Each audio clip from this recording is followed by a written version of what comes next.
All right, everybody. So thank you for coming. We're going to go ahead and call our meeting to order. It is 6:03 p.m. I'm going to, we're looking here at the agenda that we have. I apologize, this is October 14th. This is actually November 15th. I'm going to get up here. Our first order of business is going to be to adopt the October 4th, 2023 meeting minutes. I'm hoping that everyone's had an opportunity to review those. Do I have a motion to adopt the minutes? Motion to Do I have a second? Second. All right. All those in favor? All those opposed? Nay? Any abstentions? Motion carries. We will adopt the meeting minutes from October. The next thing that we will do is move to the approval of our proposed agenda. As you see displayed up there, our agenda has a call to order, the adoption of the October meeting minutes, which we've just done, approval of this agenda. We'll have our public comment section, board member comments, which actually we will not have this evening because we do not have a board member that was able to be available, and David Bass is. Oh, I'm sorry. I looked right over you, Brooke. I'm so sorry. We'll have Brooke Lieberman speak on that. I apologize. We'll then have our senior staff comments, a presentation on the standard-based grading and reporting and guidance around the 50% rule. We'll have a SOCA presentation, and then we will be adjourned. Do I have a motion to approve this proposed agenda for our meeting tonight? Do I have a second? All right, all of those in favor of approving the agenda? Aye. Any opposed? Nay. Abstentions? The motion carries. All right, that will bring us to our public comment section. I would like to make a statement before we begin our public comment. The board views public comment as an opportunity to hear concerns of the public, and with the understanding and expectation that it's not considered a question and answer platform with the board members. Consequently, the board will not provide a response to public comment presented in this meeting or by submission of a written comment, although we may follow up with an individual as appropriate. In order to have an orderly presentation of comments by the public and to maximize the opportunity for public comment, students, individuals, and organization representatives shall be limited to 3 minutes for their public comment. When the buzzer sounds, there will be a timer. When the buzzer sounds, you'll be asked to complete your sentence, and a total of 60 minutes is allotted for public comment. So with that in mind, the first person we have listed here is Carol. Yes. Antonowicz. Antoniewicz, if you say in Polish. Not bad. All right. Good evening, and bless you all for volunteering, those of you who are here as community folks. Many of us in the community appreciate your willingness to spend your time thinking about equity and working toward that in our schools. I'm a member of the NAACP Education Committee, and we've had wonderful relationships with Dr. Artis and Dr. Harris and other wonderful folks at FCPS, but I'm here tonight to, put a plug in or make a request, I guess I'll say, for the Equity Committee, since you have a data subcommittee, to look into participation of the FAFSA. If you've been to college in the last 20 years, after my time, you'll know that there's a federal financial aid form that is required in order for students to get any kind of financial aid. And what we're finding is that many students, that the statistics vary from school to school. So look at which schools are doing better in terms of that participation. I hate to say, Catoctin is like around 50%. Pretty sad, but other schools too, they're in the 60s. We stack up pretty well statewide, but to me, there's still a lot of students that should be doing this that are not. And I'll also put a plug in for collecting the data by ethnicity. I don't know if that's possible. because we're concerned that first generation students are being left behind. Many students do not realize how much money there is out there, Pell Grants and so forth, that they could basically have all their tuition paid, and in some cases, even their books. And most of all, there's a Maryland Promise Scholarship for community college that would cover anything remaining if you don't qualify for a Pell Grant. Would basically pay the whole tuition, but you've got to apply for other things first. So these are, in my impression, that students who don't come from families where parents have been to college think, oh, I can't afford that, there's no way I can do that, and they don't even try. Some of this money will also go for career training, so FCC, you could become an electrician, a plumber, other trades that we really need, and this financial aid could help. So again, thank you, and bless you. Thank you. Sabrina? So I do also want to mention that the SDPS of Racial Equity email, received an email regarding Black Lives Matter that we were CC'd on. It was addressed to staff and to board, and to the Board of Education, and it has been addressed by staff. So I just wanted to share that we did receive an email in regards to that, and that staff has addressed the emails that were received. Thank you. Because it wasn't addressed directly to the Racial Equity Committee, it was addressed to board leadership.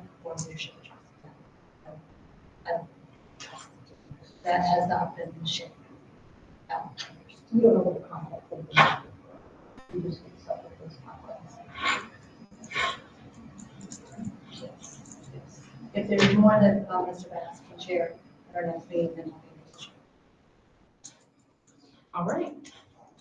And that will take us to our board member comments, and Brooke will speak on behalf of the board for us. Thank you. Hi, so my name is Brooke, for those who don't know me, and I currently hold the student member of the board position. So the board held a meeting, our last meeting was November 8th, and we received the annual CCAP report, and we had a discussion about small voting rights that we're gonna circle back to on November 20th, Monday, November 20th, which is our next meeting. I had a student member advisory council meeting on Monday at Thurmont Library, which is open to the public if any students want to.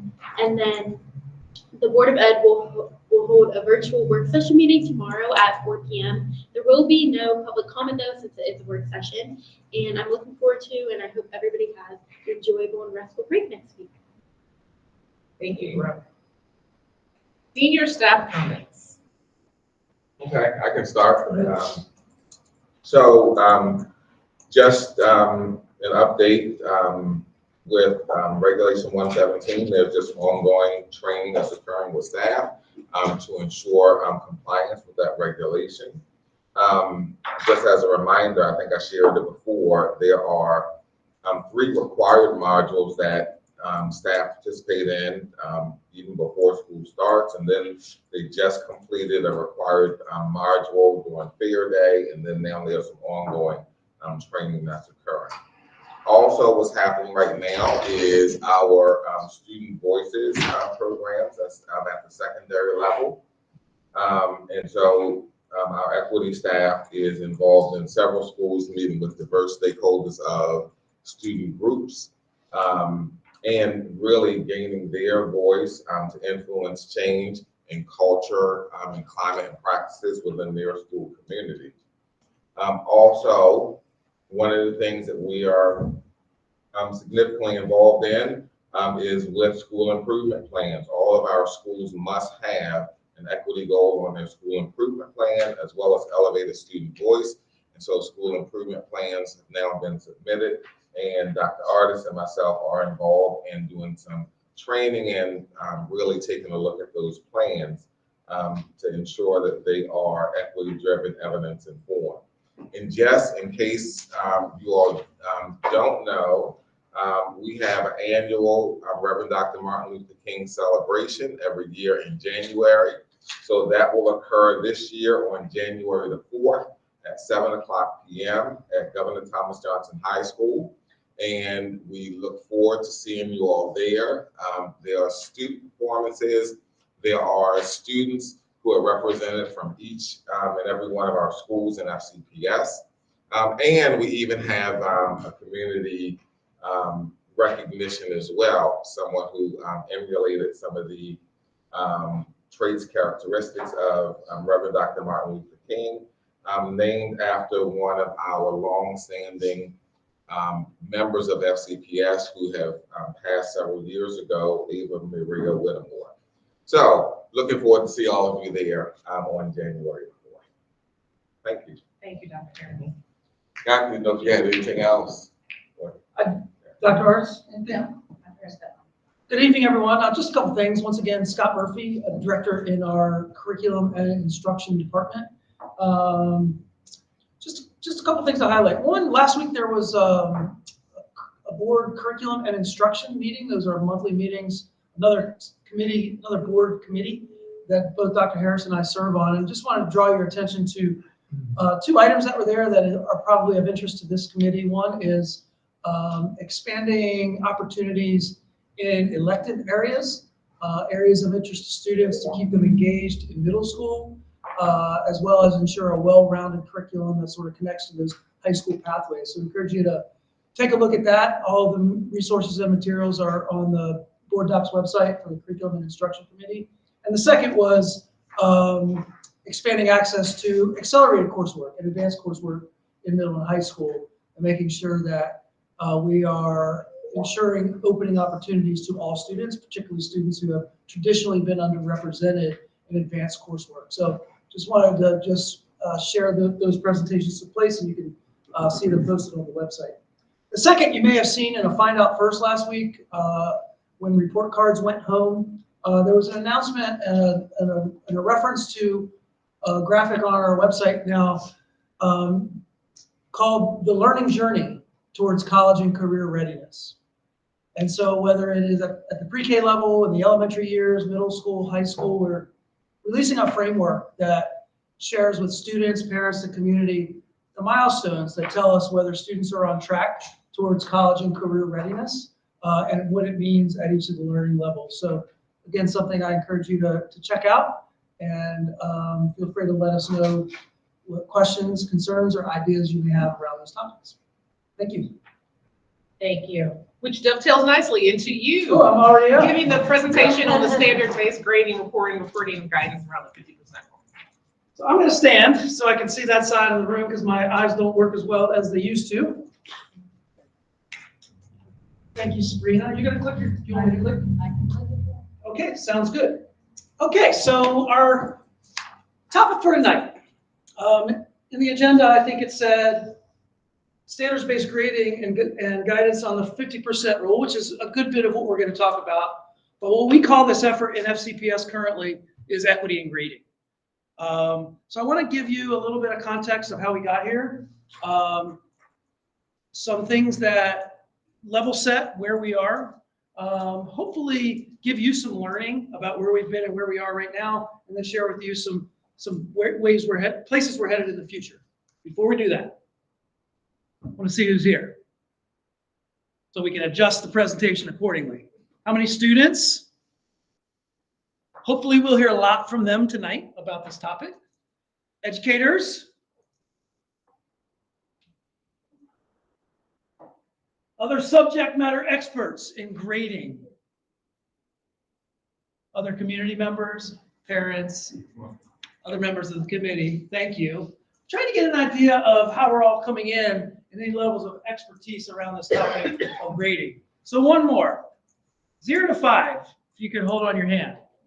Your sort of level of expertise with grading policies and practices. 0, I'm coming in cold. 5, you've read our policies and regulations and could almost lead this presentation.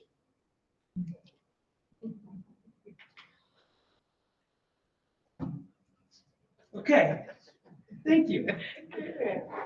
Part of what I want to accomplish tonight is not only get your feedback on some things that we're working on, but also maybe help with some learning of the committee, so that as we have future conversations about grading, and I'm sure we will, that we're all sort of operating off of the same place.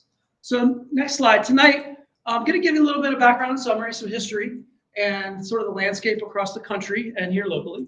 We are going to review probably the most important anchor document, which is the FCPS regulation that governs secondary grading, reporting, and intervention. And that's where we're going to focus tonight, is at the secondary level, middle and high schools. Then we're going to share with you some of the focus areas that we are working on right now in real time this school year as we work to make improvements and bring about greater consistency in this area. And then, like we did last time, we're going to have small group discussions to get some feedback, and that'll help inform our work as a district. So, next slide, thank you. A little bit of context. As I said, our anchor document that we're going to go over in just a few minutes is our regulation on the website. If you find the policies area, you can punch in that number, punch in grading, punch it in the search box, you'll find it. It's a long regulation. There's a lot there, and I'm going to draw out some key components of it tonight. This is also, no surprise, a national and state conversation, because there's no perfect grading system, and there probably will never be. Every single grading system that I've ever worked with or studied has flaws. So our goal is to get to not only the most equitable, but the fairest, that errs on the side of students and accurately measures their learning. But there's no perfect system, and frankly, the pendulum swings back and forth. Several years ago, before the pandemic, we saw many school districts across the country moving to what we call no-zero policies, which is outright prohibiting zeros because of the detriment that they have in students' grades. The pandemic happened, which created even more flexibility and the need to show grace to students in the way that we had to transition into virtual learning, the interruptions with the learning interruptions that happened, and there was even more flexibility in grading during those years through and immediately after the pandemic. Since that time, the last 2 years, there's been another swing happening across the country. And that is a question about, well, wait a minute, if we prohibit the use of zeros, is that actually a good thing for students? What about the students who try really hard and come up short? What about the kids who we never really see in school? What about the kids who don't turn any work in whatsoever? How do we distinguish that if we make a blanket 50% rule? That conversation that we're going to have tonight is happening across the country. And even some school districts like Fairfax County, for instance, a few years ago, came up with a no-zero policy. Had to be minimum 50%. This school year, as of 3 months ago, they backed off of that and started to allow some conditions where there's more differentiation of how it's handled when students are not successful. So this landscape is constantly changing, and there's no perfect system. In FCPS, this work began before the pandemic to get to standards-based teaching and learning, meaning we are delivering instruction, planning instruction, and measuring learning aligned to learning standards and learning standards alone. Not trying to grade students on what we'll talk about tonight, habits of work. Not try to grade students on whether they're in school or not, or whether they give their best effort or not, or whether they participate in class or not. That is distinct from standards-based learning, which is how are they progressing according to curriculum standards. That work began in FCPS before the pandemic, slowed, frankly, because of the interruptions there, but has renewed over the past 2 years, and we're going to share with you some of the work that's underway. We're doing a lot of learning with teachers and administrators around our grading systems with the ultimate goal of consistency within our schools, consistency across our schools, and consistency across courses, meaning if a high school student is enrolled in Algebra 1, an A at school, a grade of the A or B at school A should be the same as an A or B at the other school down the street. And the same thing, it happens within schools.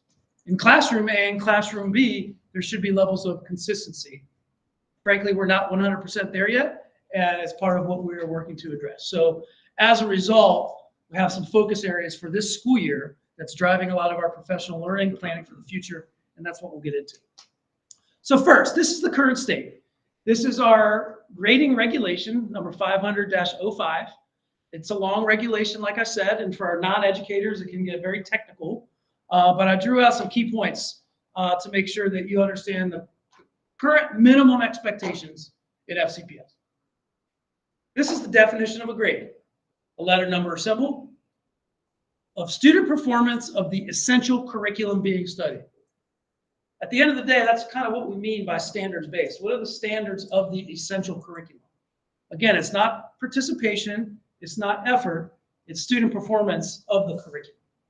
Habits of work, second definition. These are separate. Behaviors that communicate the degree to which students are actively engaged in their own learning. So again, examples being turning in homework, attendance, participation in class. Those kinds of things are separate and distinct from learning of the curriculum. The regulation outlines the purpose of grades, which is to provide feedback to students, parents, and educators about student performance and achievement relative to learning standards. Next slide. Again, this is written in the regulation. Grades are a reflection of student achievement. Grades should not reflect habits of work such as participation or effort. So these aren't my words. These are words in the regulation that have been in place for a while. Although it also acknowledges that students' habits of work does have direct influence of achievement in the classroom. We know that. That's why we promote habits of work. We talk to students about it, developing systems to report it, but it should not be calculated in the standards-based academic grade, which again is the measurement of the essential curriculum. If I'm moving too fast, feel free to slow me down. This is when it gets more specific. Now we're going to spend a little bit more time on this one. This is written into the regulation. I'll just give you a second to read it.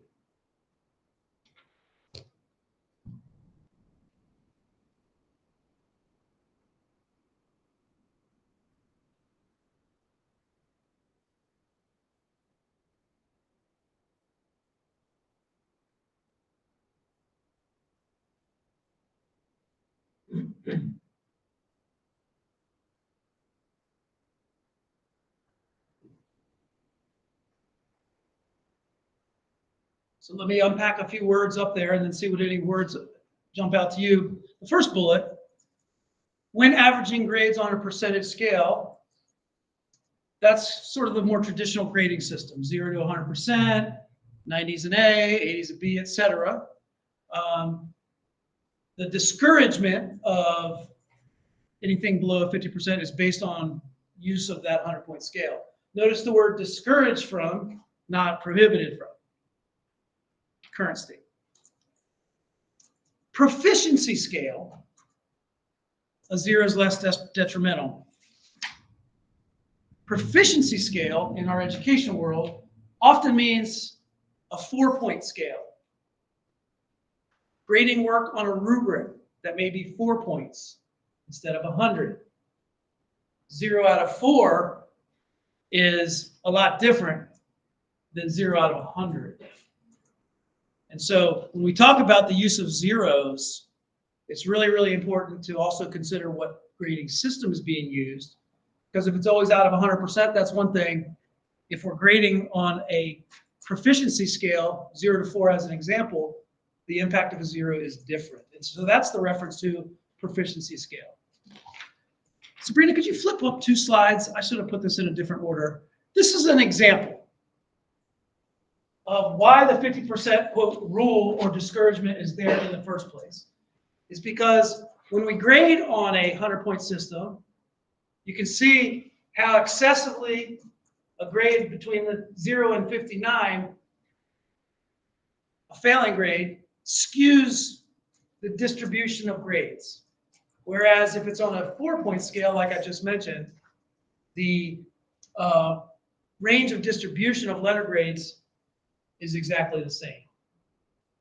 And so this is really one of the reasons why the 50% or the use of the 0 is such a hot topic, because on the left, on a percentage system, it has such detrimental effect on students' grade, what could be 1 assignment or 2. So again, this is why when we have this conversation, it's in the context of, well, what's the grading system in the first place? Is it a 4-point scale or is it something different? And then if you could go back, Sabrina, I skipped over one slide.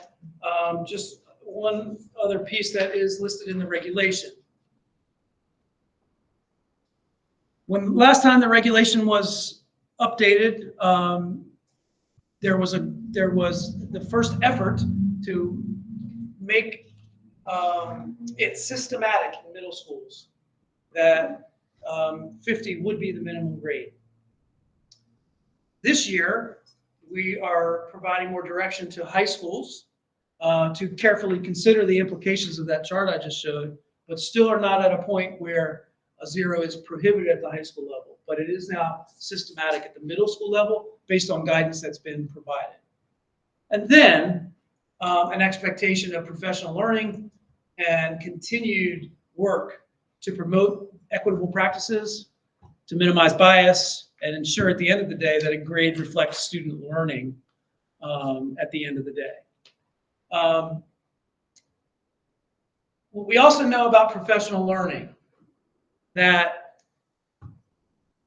a critical component for effective implementation is teachers understanding the mathematics behind a grade calculation, as well as ensuring that the way that they're measuring student performance is fair and equitable. So the professional learning of teachers and administrators is paramount in the work that we're doing as a district. So next, I'm going to share more about the work that we're doing as a district this year, right now. But before we do that, let me just pause for a second, see if you want me to go back to anything or you have any clarifying questions about the current state in the regulation. You did a really good job of explaining percentage scale and performance scale. I haven't been in education for so long, I have no idea what FCPS is using. Or does it vary from teacher to teacher, school to school? It's a great question. On our report cards, for example, it's a traditional system, A, B, C, D, F, that is driven by a percentage system. So if a student gets 90 or above, it's an A, 80 or above, it's a B, etc. At the same time, we have schools and teachers and teams of teachers using the 4-point scale as their system, but our grade calculation back to the percentage is still the traditional way. So for example, except at Frederick High, which is totally different, we're not going to talk too much about Frederick High tonight, a 3 out of 4 on the 4-point scale would be calculated in a grade book as 75%. So there's a mismatch there because a 3 on a 4-point scale is actually meeting a learning target. This is where there's no perfect grading system. Is a 3 like a 75? Is it like an 85? Is it like an 80? To try to make these two systems sync up, it's impossible. So our future would be, our dream would be, our vision is long-term new systems that get to the one on the right. But in the foreseeable future, in public education, we are in that percentage-based system in terms of the way we communicate with parents, the way that we communicate with students, and the way that ultimately we calculate report cards and transcripts. Brooke? Are you able to go back real quick to the slide that shows the exact one? The one that ends in middle school, I believe. Yes. Yeah, so Next one. I was just gonna ask, so if we already have the 50% rule implemented in our middle schools, because that's what it says there. We already have that in our middle schools. As of the 21-22 school year, yes, that's what's in the reg. Do we have any data that shows like if that helps students like improve their grade? Do we have any data that shows that? Because if it is improving it, then why is there any question about implementing that in high school? I don't have an answer to that tonight. I'm happy to study that. One of our challenges is if we look at grades in the last 5 years with pandemic rate in the middle, it's really hard to measure. But that's something certainly we can get back to you on. So I know you said that there's variation throughout the county with using the traditional scale versus the 4-point. For those who use the 4-point, is there associated like sort of standardized language or criteria within that? Like does a 4 always represents exceeds and a 3 beats and a 2 is below and a 1 is no evidence or something like that? Or 0 no evidence? Or is it nothing that is really, or is there no language associated? You understand what I mean? Is Yes, I there do. no- Okay. And frankly, it's something that's work underway right now. It's not in the regulation in terms of how it's defined, other than report cards. So if you look, the 4-point scale is aligned to letter grades, which is how we report on report cards. I forget the exact language in our report card, but A is exceeding, B is meeting or average. But there's scales on the report card that we're working to align to. Challenge is, and this is part of our work that's underway right now, is if you write an essay in social studies or do a lab report in science or write a research paper in English, what defines a 4 and a 3 may still be different. And that's an example of work that's underway this year. Sorry, Michelle. I just wanted to be clear about the proficiency scale versus the percentage scale. So FCPS, if I'm understanding, please correct me if I'm not. FCPS, for the purpose of grade cards, everything is on the percentage scale. Like when grade cards come out, it's on percentage scale. However, how individual assignments may have been scored in order to reach the grade that is on the grade card may be percentage scale, may be proficiency scale, may be a combination of the two.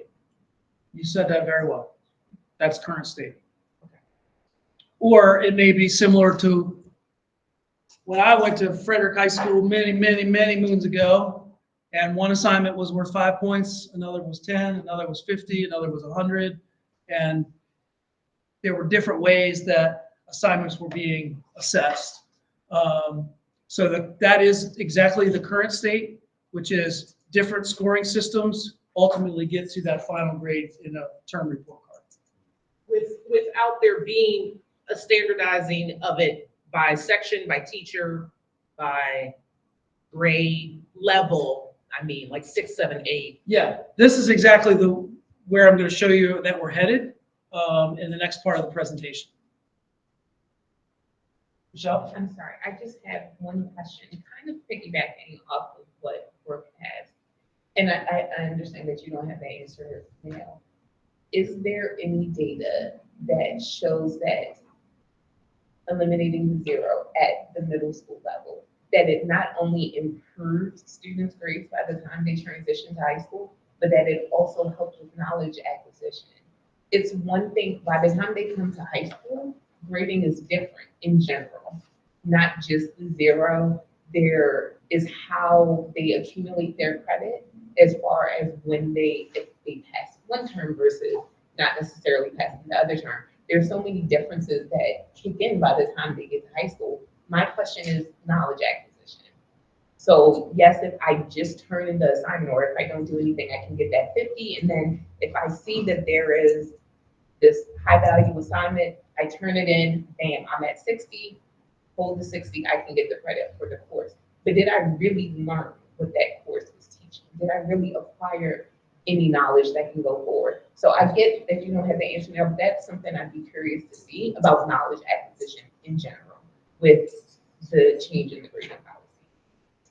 And at the end of the day, that's exactly what standards-based learning and reporting is all about, as well as opportunities for reassessment. Right. It's not just a matter of did the work get turned in or not, but you, Michelle, turned it in, and it's a not yet, because I'm going to work with you and we're going to try again. And so that mentality that it's never one and done, it's never punitive, there are always personalized supports, is also the essence of this. So sometimes, again, back to there's no perfect system. Sometimes when the conversation stops at should it be a 0 or should it be a 50, we're not getting to the essence of the knowledge and when students need a second chance. I have two questions. One comment kind of swings on the last comment. When we're looking at knowledge acquisition from middle school to high school, how do you handle the transition where a class that has been taken in middle school, it feeds into the next high school course, but the class that the students took in middle school, ill prepared them for the high school class, and so now their grade suffers as a result of such teaching discrepancies. Is that landing well? Maybe. When you say ill prepared, you mean, So let's say a little more. let's say health. Just tick up on anyone's radar. So if we have and health was supposed to cover units 1 through 5, and then in high school units 6 through 10. But in the middle school, health only covered units 1 through 2. They're not going to be prepared for that high school health class because they're missing that knowledge base of those other components. So how do you account for that in teaching and equity to make sure that the students are getting everything they need at a middle school level to be successful on the high school level, and even in high school or middle school from 1 year to the next, that they fully grasp the concept or the teaching skills, the learning skills to go to the next, whatever the course is above that and be successful. Yep, and that's getting a little further away from, the grading regulation per se, how grades are calculated. A lot of that question is about curriculum implementation. Okay. Whether the curriculum is being followed and whether there's consistency with that. It's also in the example of English language arts, for example, we do have multiple measures where grades are one thing. We have state test scores, we have local assessments, we have other diagnostic assessments we use, and it's sort of a whole picture that tells the story. Whereas something like health is a little bit more difficult to decide what the meaning of a grade is. But it does oftentimes become a matter more about curriculum implementation than how it's being graded. Okay. And so my final question would be, what is the fail-safe within a class to make a decision if the teacher has the ability to make a decision if this person earns a 0 versus this person earns a 50? How does someone look at that to make sure that that's equitable, that each student is graded the same? Because if you like little Johnny might get a 50, and if Susie has irritated your soul, do they get a 0? Who looks at that to see that that's equitable? It would be the local school and the school administration primarily, with a goal of consistency. And as I said earlier, an area that we're not 100% consistent. Goal number 1 is consistency within a school. So teacher A, B, and C are the same course. They're looking at it together, and their school administration is monitoring it. Our ultimate goal is consistency across all of our schools in the same course, knowing at the end of the day, who knows the student best, other than the parent? It's that teacher who's with them every day. And so that then lies a challenge, and we're going to talk about it in just a minute because part of tonight is getting your feedback. Part of our challenge is what should be uniform, consistent, standardized in every single classroom, and where do teachers have professional judgment to make decisions tailored to the students in that room with them. Another challenge in our conversation about grading. I'm also thinking when I see the grading scale, I also think a little bit about, is there somewhere in the policy or is there a school practice in FCPS where teachers should have X amount of grades in by half of the term or half of the quarter? Because I know that impacts equity as well, right? Because if a kid's getting 6 zeros in a row and the teacher enters them into the grade book 2 weeks before the quarter ends, what type of opportunity is given to our kiddos to bring that grade up 2 weeks before the marking period ends? Yep, great point. And I didn't draw that out in the slides. I should have, because there is language in the regulation that sets a minimum expectation of 1 graded assignment per week, which frankly takes things a little bit further than what many districts do in terms of minimum expectations to make sure that there's enough there that doesn't excessively skew the grade. Good point. So we'll take your last comment, and then I want to move on to some of the work we're doing right now because it addresses some of your questions. So I just want to be clear my understanding. I am not an educator, I'm a community member with a child in elementary school, so on their report cards, they get both letter and 4-point scale, 4-point focused on discipline and social behaviors development. So am I clear in my understanding that all of FCPS, middle and high school, are using the percentage scale when for the report card? Ultimately, on a report card is a letter grade, A, B, C, D, or F, which is arrived upon, calculated based on a percentage. And parents or students can basically see their grades in real time in our learning system. And as assignments are completed, as assignments are graded, they see percentages. So over the course of an entire term, the grade fluctuates as a percentage. Today it's an 85, that's a B. Next week it's a 91, that's an A, and that's how it looks in real time. Right. And then at the end of the term, it's reported as a letter grade. As a letter grade, but your 4-point scale is used in the classroom for various teachers and projects. There's no consistency. In many cases, and it's an area we're working to expand. Yep.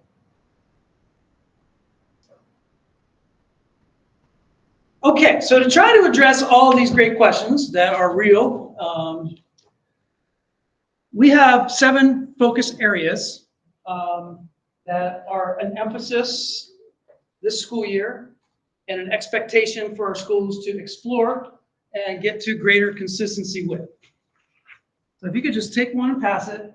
This is going to be sort of your guide for the rest of the conversation. And then we're going to have you talk and process with each other to provide us with additional feedback.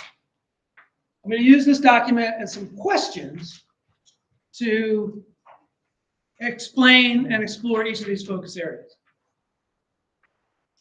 And these are framed as questions, but we certainly want not only, we don't have all the answers. So these are perennial challenges in education. These are framed as questions. Some of these we are really emphasizing this school year in terms of expectations, but these questions are also areas that at the end of the day, we need to have consistency. So grades based on evidence of learning. This gets back to the comment I made a few minutes ago about habits of work. And the question is, what is the body of evidence that goes into a grade? It's multiple and varied over time, and it takes into account the needs of students. So this is where we give guidance to teachers about grades being multiple. It's not just one way of assessing students. We want to have students have opportunities to show learning in different ways.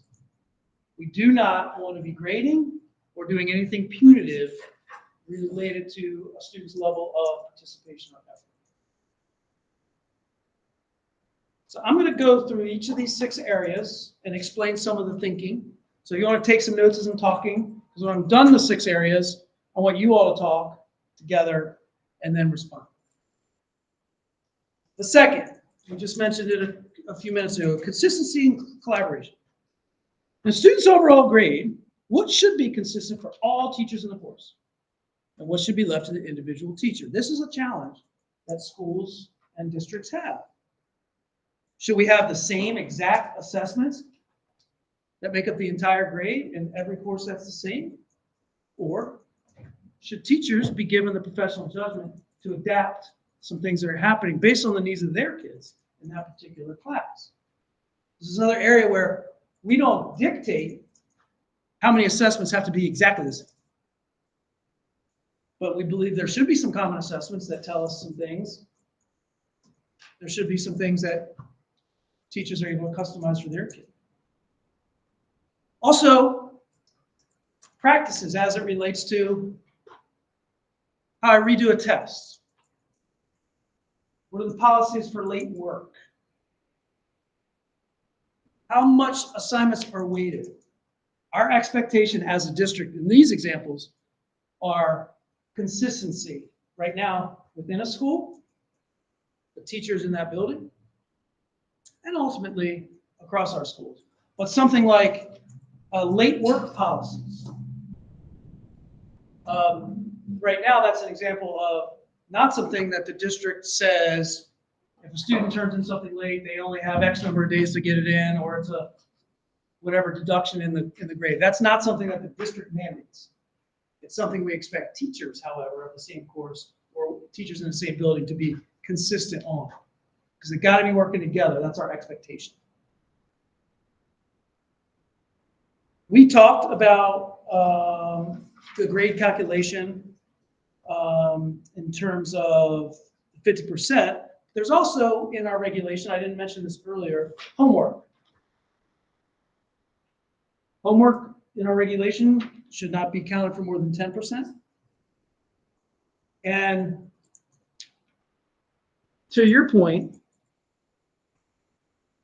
the assignments need to be weighted in such a way that not one assessment excessively skews the grade one way or the other.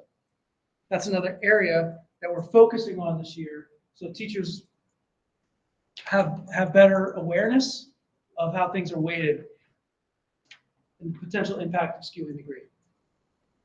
The other area we're expecting schools to be working on this year does relate to their reassessment opportunities and reteaching. So what types of assessments should students be able to redo if they're unsuccessful the first time? Under what conditions? Again, this is an example that the district does not mandate the specific conditions under which a student can redo a test. Teachers and schools have professional judgments that are made on the conditions which assessments and assignments can be redone, or under what conditions. So under what conditions, for example, a best practice is before reassessment or redoing a test, reteaching should occur. But the how and where and when of how that takes place differs in our schools. But this is an area of emphasis this year. Again, due dates and deadlines. With our middle schools this year, this is now getting into the weeds a little bit, but I'll try. There's a distinction between a due date and a deadline. Due date meaning this is due on Friday. Get it in. But the marking period doesn't end until next Friday. So that's actually the final deadline. So this assignment's due date is Friday. But those who are not able to get it done for whatever reason, I'm going to work with those students for an ultimate deadline that teacher's established. So just making those definitions to ensure some consistency is, again, something that's a point of emphasis this year, doing learning around with our teachers. And then we talked about the zero. Again, 0 versus 50 being in the context of what grading system is used. But there's a real challenge right now in how we not only handle students, but measure their learning when they do not attempt or show any evidence of learning. So if Dawn tries her best, and then we work one-on-one and still fails the test, and we do it again, and it may end up in the grade book as a 50. But student B barely comes to class, doesn't turn anything in. I don't even have evidence of whether they've learned anything or not. Whether it's a 0 or 50 to us is not the question. The question is what's going on with this young person?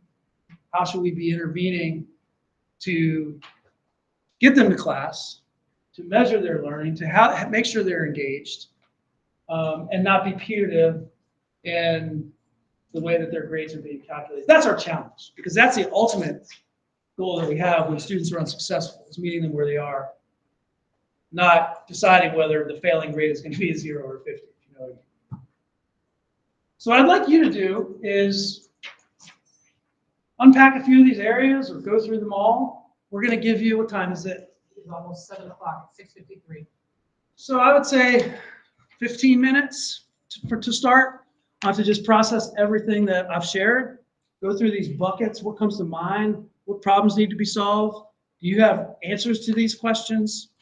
And then we'll come back to another conversation, hear from you, and that'll be our work tonight. As I said earlier, there's no precise, perfect system, so we're not going to walk out of here with all the problems about grading solved, but hopefully the conversation's helpful and it'll also inform our work. So why don't you process for a minute in some groups, and we'll come back in about 15 minutes.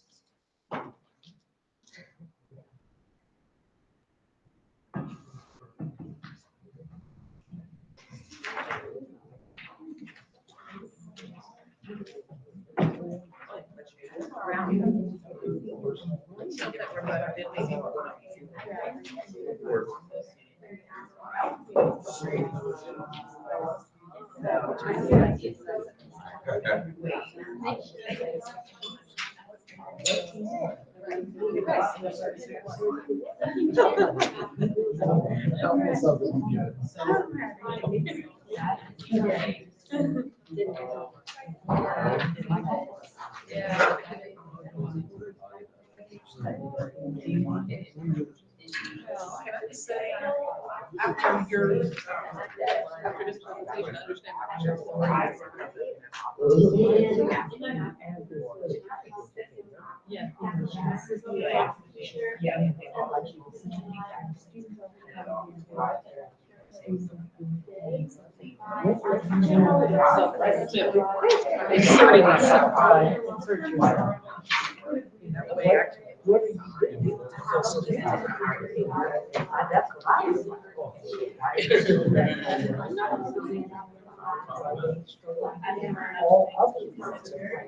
Right.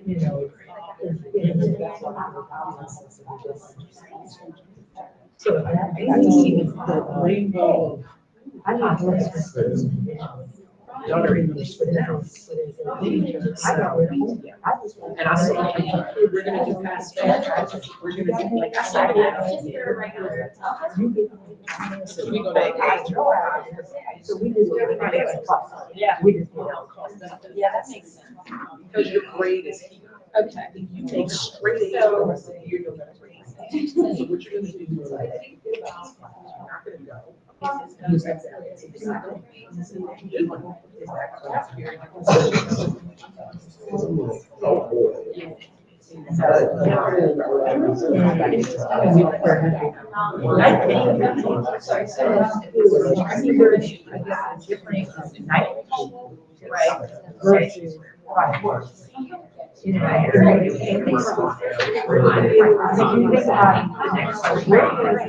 Right, like you said, I did that training.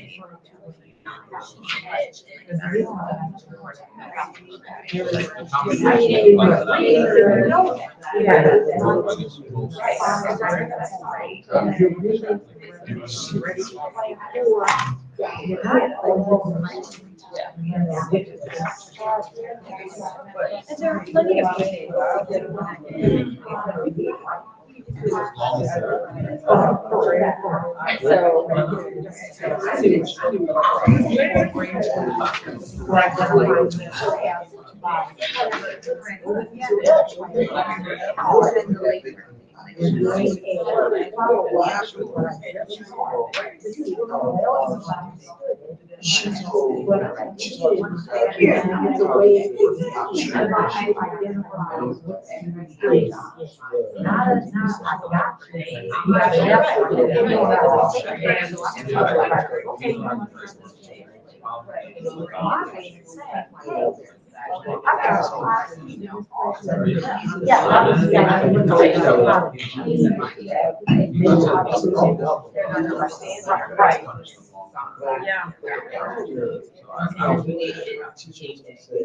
I think it's very complicated. And the students are really great.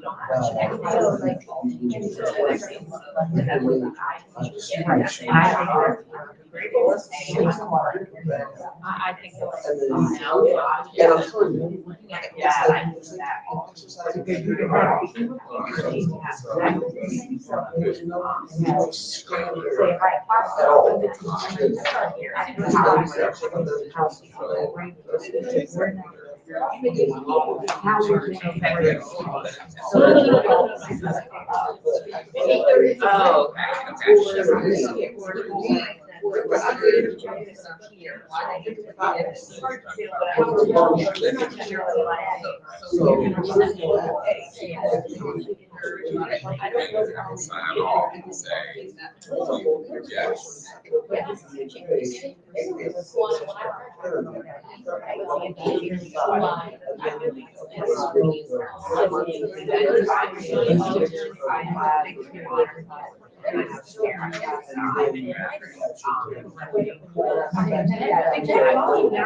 In order to get.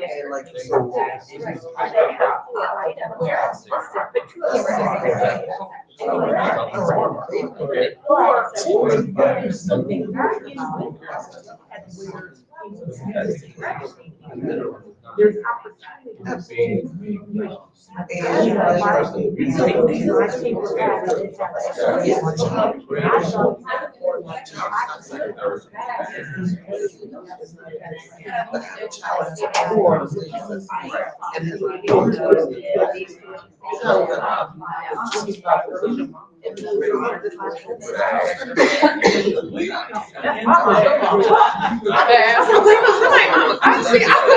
I'm already called.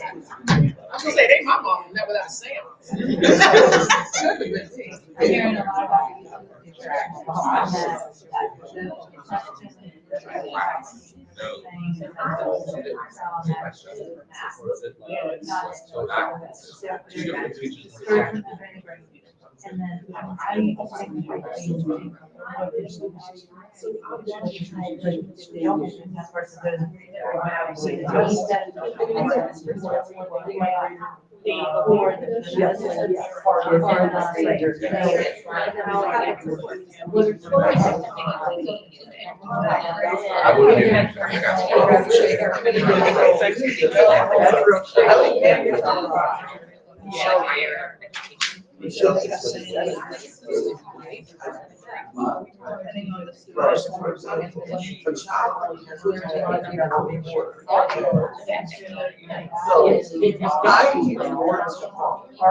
And there tends to be a better, I feel that,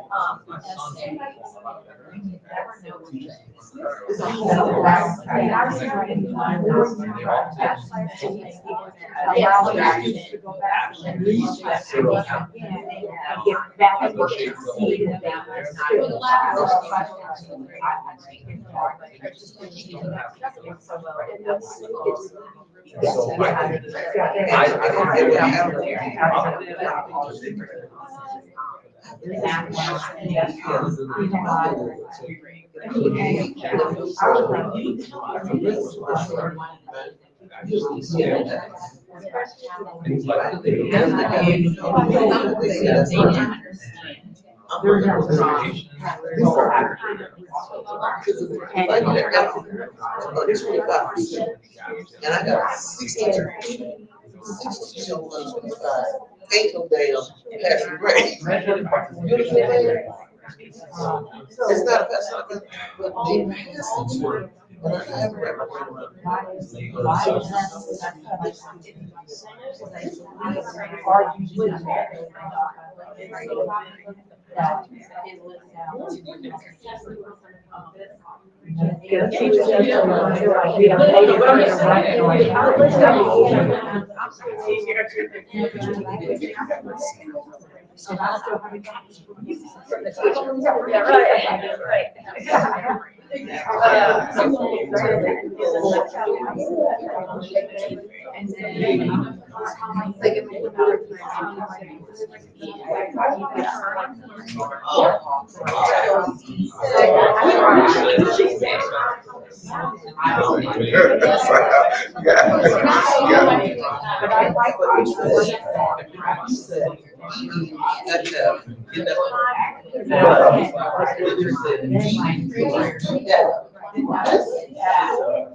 Not relationship building, not relationship building,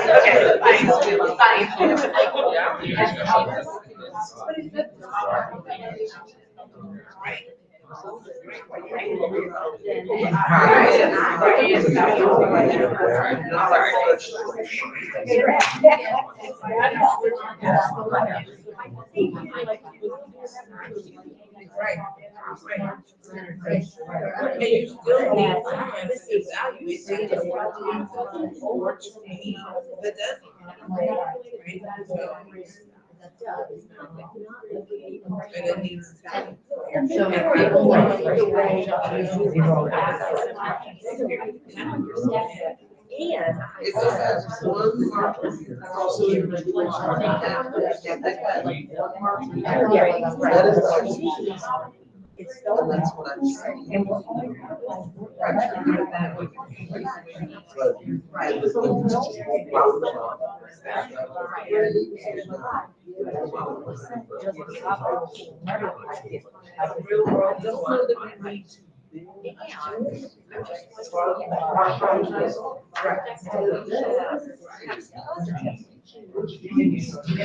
me what I'm saying. This is what I'm saying.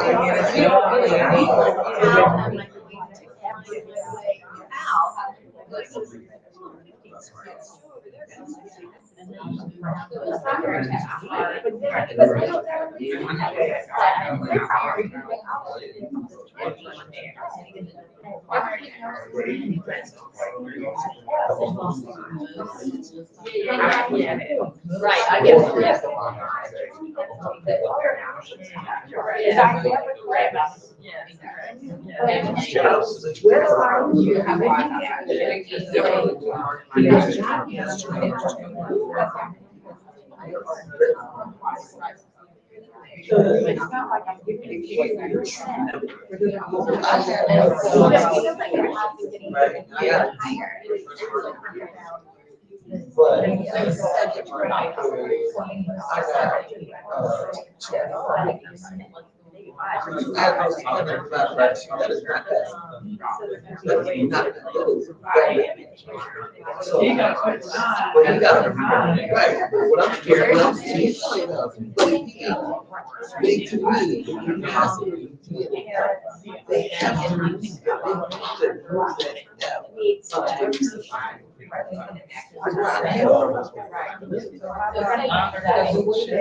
Is what's happening.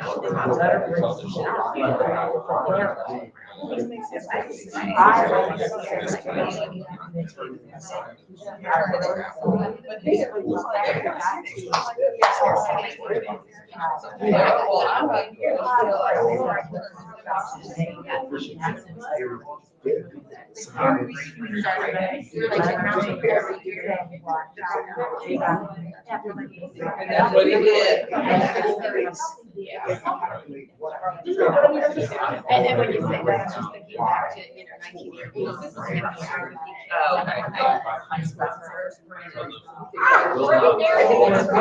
Yeah, it's hard.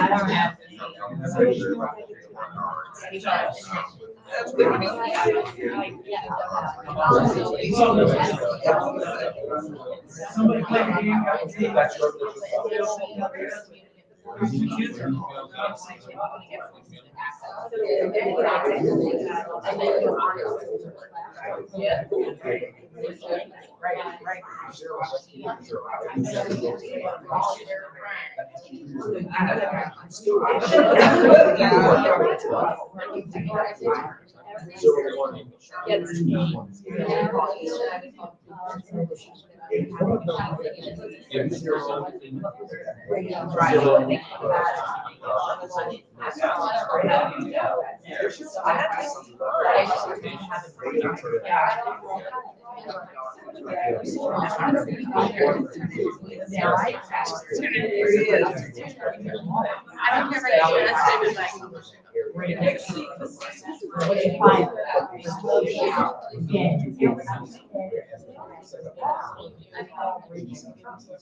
We're gonna bring you back in 1 minute. 1 minute.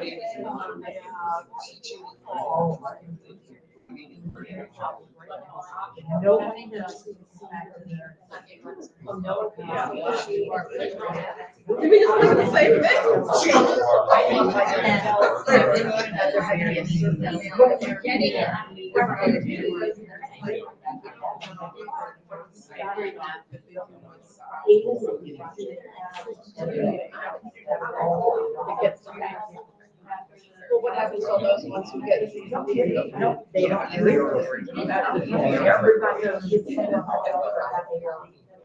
So the belt. You know what?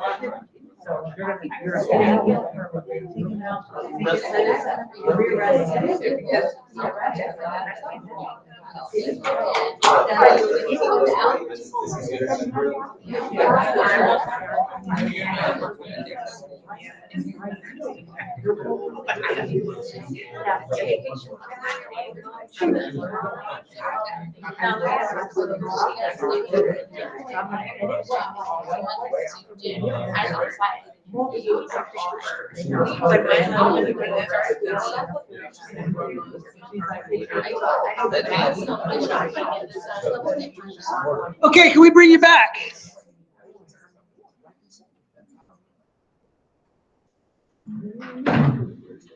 So a couple of things, and then we want to hear from you. I just wanted to reiterate where I started, which is we know as a district there are inconsistencies, which is why we are working towards more consistency. The other thing I forgot to mention when I was talking about the 4-point scale is we actually have a high school, Frederick High School, who has a school-wide adoption of using that rubric. And we have configured the technology systems to report in non-traditional ways, away from the percentage system, away from the letter grade system, because FCPS has a vision to move that direction. Right now, it's at one school. It's difficult to scale, but I wanted you to know that that is underway right now because of FCPS's commitment. And it's been under since how long? How long have we been doing this? 2017. Got stalled in the middle of the momentum, got stalled in the pandemic, but, So that's Frederick. say again? I'm sorry, what high school? Frederick High. Okay. So we're learning a lot through that case study as well. So I guess based on what you just shared, I think it would be interesting, and I don't know if we would have access to Fairfax County, right? Their data for the past couple of years, and then looking at their data point that they're willing to share. And considering Frederick has been doing this since 2017, pulling that data as well. Good suggestion. And really, it's just understanding, based on past 4 years of Frederick, doing 4-point scale, Fairfax looking at their data from B0,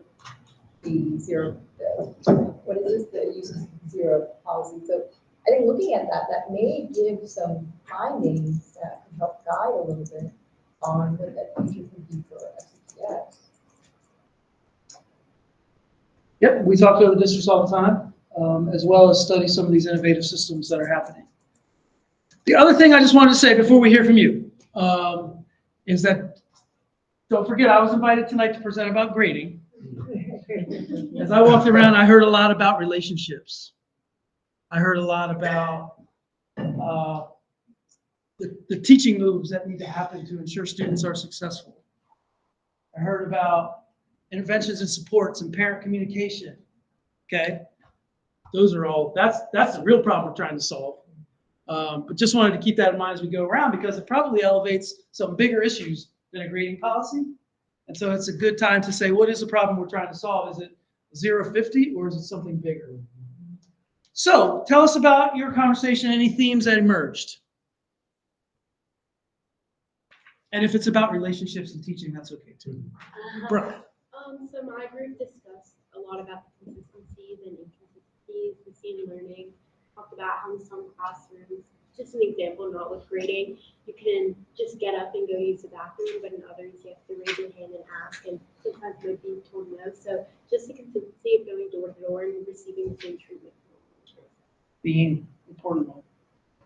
So we talked about a lot, and we mainly focused on the back of the sheet, last two questions, but you know, the fact that that many districts even have a 50% rule, I think that alone demonstrates that we are using an outdated, archaic system that no longer works. And I think it is you know, this dominant culture issue that's saying that we have to hold on to this 100-point scale, percentage scale, that obviously doesn't work, right?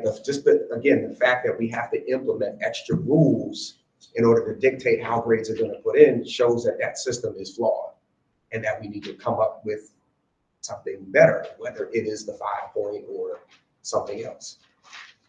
Yeah, Thank you. we talked a lot about, as well, I mentioned where I used to work at UC Berkeley, which doesn't use grades, which frustrates people when Berkeley students go on to grad school. But, you know, in my time there, it was over 20 years ago.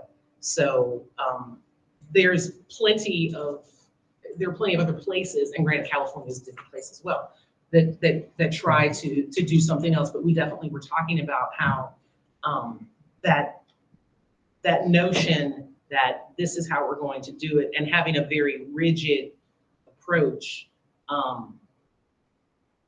with the phrase that I hate so much, this is how we've always done it, is really restrictive and not reaching the objective, which I was fortunate to work with people that are in the district. You know, their goal is to make sure that kids are learning, and so there's this separation between, you know, sort of equity in grading, equity in learning, equity in teaching.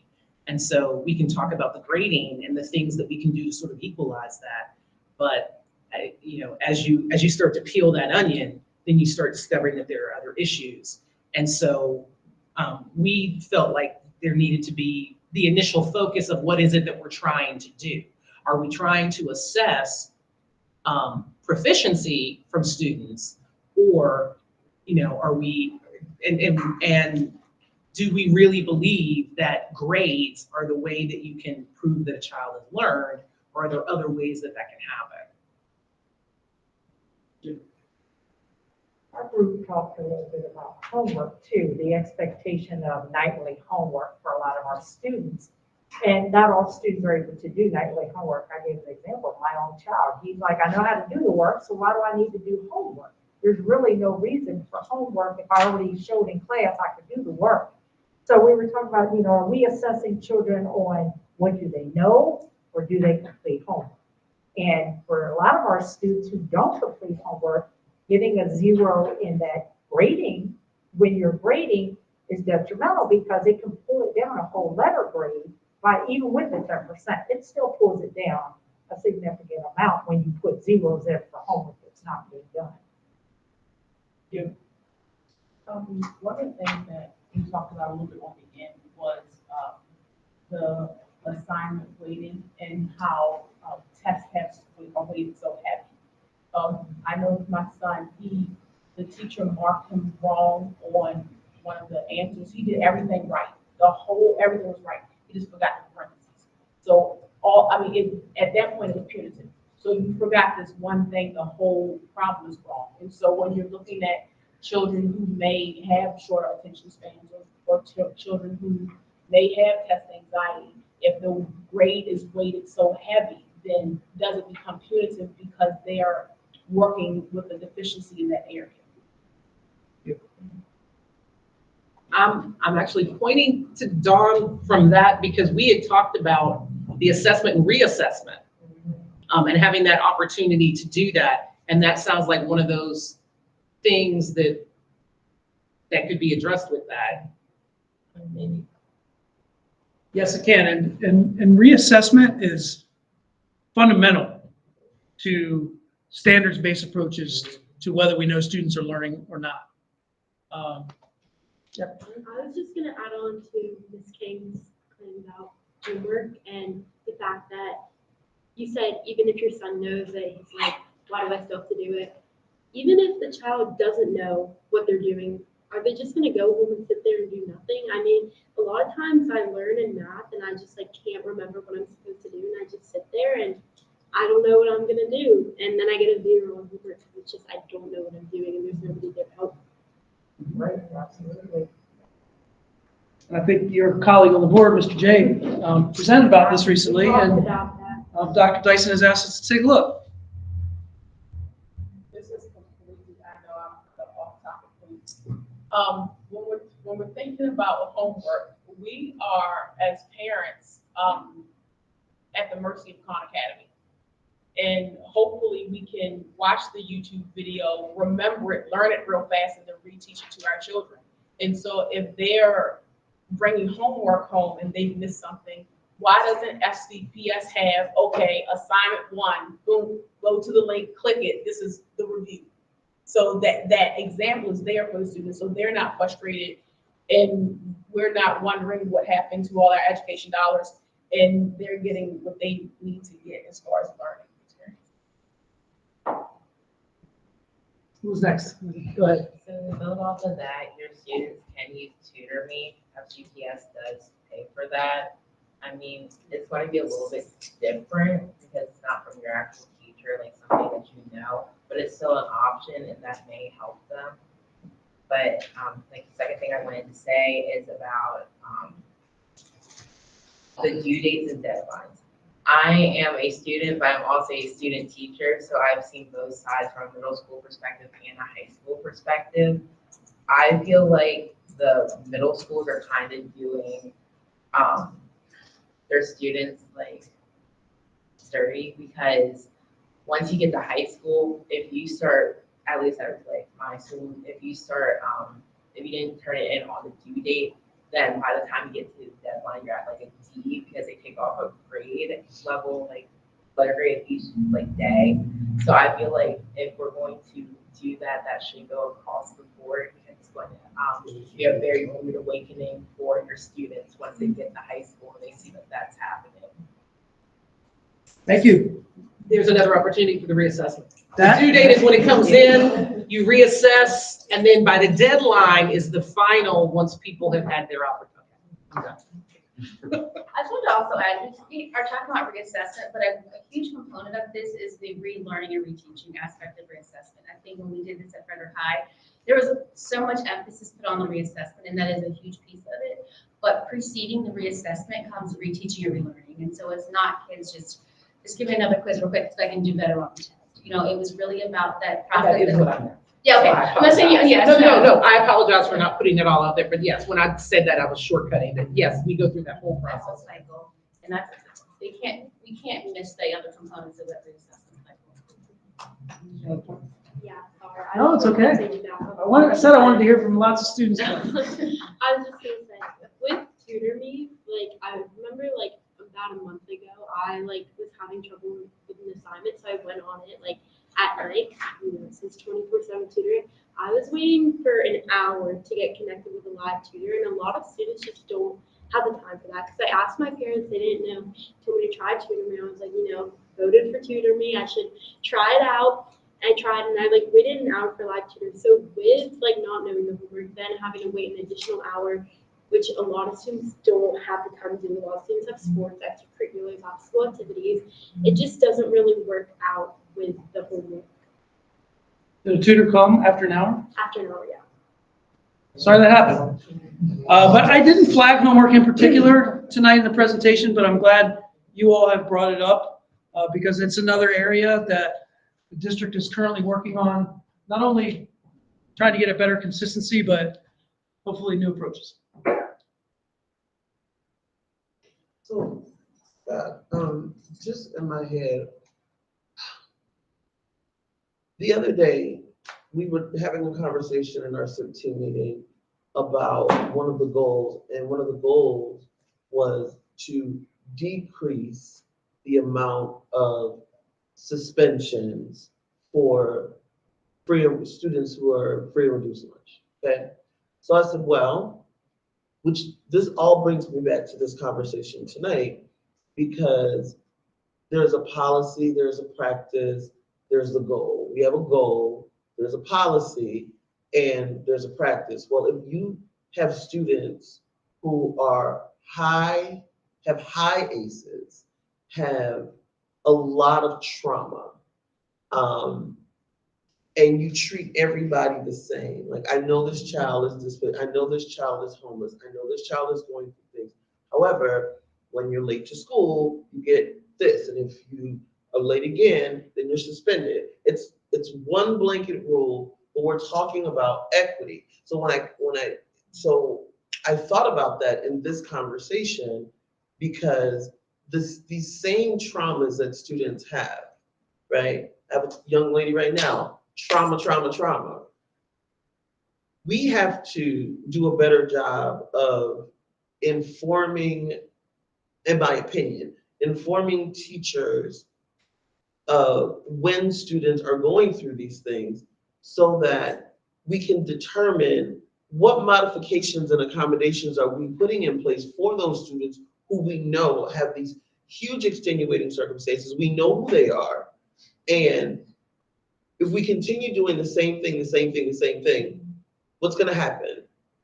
Our suspension rates for this category, while the suspensions might go down, this category is always going to be the highest.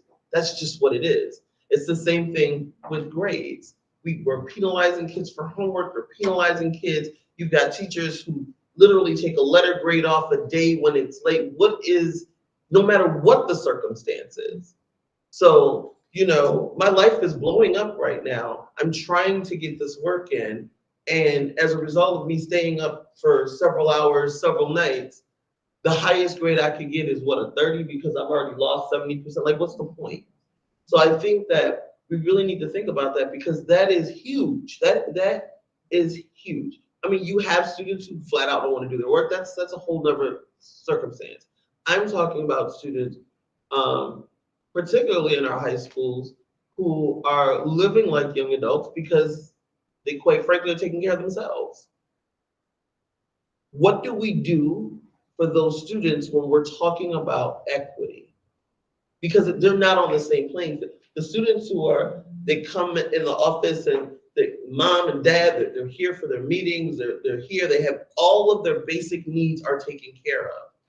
that is a completely different outcome than the students whose basic needs are not met, but we're measuring them the same exact way and penalizing them the same exact way when this circumstance, this child doesn't have to worry about, am I gonna get a food? Is anybody gonna supply me with food? Do I have somewhere to live? Do my parents even love me? It's a whole lot. And the more I delve into this life of high school, it's just me thinking to myself, are we approaching this the right way? Do we have an accommodation for students in situations like these? So the regulation is this. What part of the regulation identifies what we do for students who we know are in extreme circumstances, and this cut and dry approach is just not going to work for them? This is exactly the reason why we cannot have a one-size-fits-all approach to grading. And we always want to have individualized and personalized supports in place for exactly those reasons. So in closing, I really appreciate the opportunity to dig into this topic with the Racial Equity Committee. We didn't talk about racial equity per se, but hopefully you got a snapshot of the current state. Hopefully you have some of your own learning of what's happening currently and some areas of focus for us as a district moving forward, knowing that we are not all the way there yet, but hopefully, and even your feedback tonight is helping direction forward. Okay. Thank you so All right. much. Thanks, everyone. Thank you.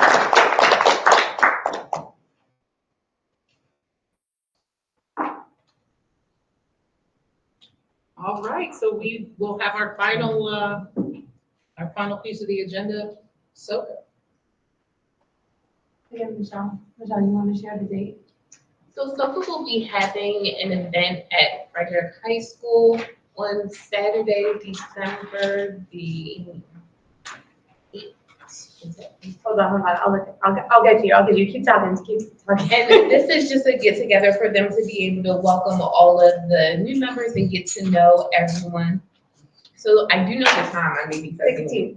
The 16th, from 4 to 6 p.m., an opportunity for students from all over the county to be able to come together, share, get to know one another in person. It is something that we are still currently in the planning process for, but I can tell you we do have the location secure and the time secure. So we would love to have you all show up and support and meet the students. We will have advertisements going out this week. Our president is working on that at this point right now, so we will have those coming out this week. But we did just want to give you the update on an event that they are planning. What is the location again? Frederick High School. Okay. That was the 16th. So. The 16th of December. The event itself is from 4 to 6. It's open, well, so I know they're going to advertise to the SOCA members, but as the Racial Equity Committee, if you wanted to show up, then yes. Is there anything that they need? So SOCA does have a grant that they'll be able to tap into to be able to provide refreshments. So we will continue to work to make sure that there are refreshments provided for those who attend. At this point, the biggest thing that SOCA needs for this event is support. Support from students, support from the Racial Equity Committee. That would go a long way, just having support, knowing that the adults that stood by them through everything else, through the formation of SOCA, to know that they are there to support this event. And we know that it is in the midst of a holiday season. We intentionally pushed it back from the original idea of the Saturday before to be respectful of holidays, so of Hanukkah specifically. So we do want to make sure that we are cognizant in trying to represent everyone. So that was the thought pattern, and being able to see them at least once before the year ends and give everyone an opportunity to come together. No, just listen. Exactly. And they had a great kickoff meeting. When was that, Michelle? Last month? That was last month. It must have been on the 20th. Yes, it was on the October Stewart 20th. Day, yeah. So, and then they had a bunch of kids, join via Zoom. So we heard it was fantastic. Dr. Bell, did you want to share about the meeting? Oh, I was at the meeting. Desire did a wonderful job putting the presentation together. And she fielded a lot of questions. So we just want to keep the momentum going with her. Well, the clock says 7:33. And I think that's going to wrap up our meeting. Please notice on this last slide when our next meeting will be. We will see you in the new year. Everyone enjoy your holiday. January 3rd, we will be back here. Thank you, everyone. Thank you, Scott Murphy. Oh, meeting's adjourned.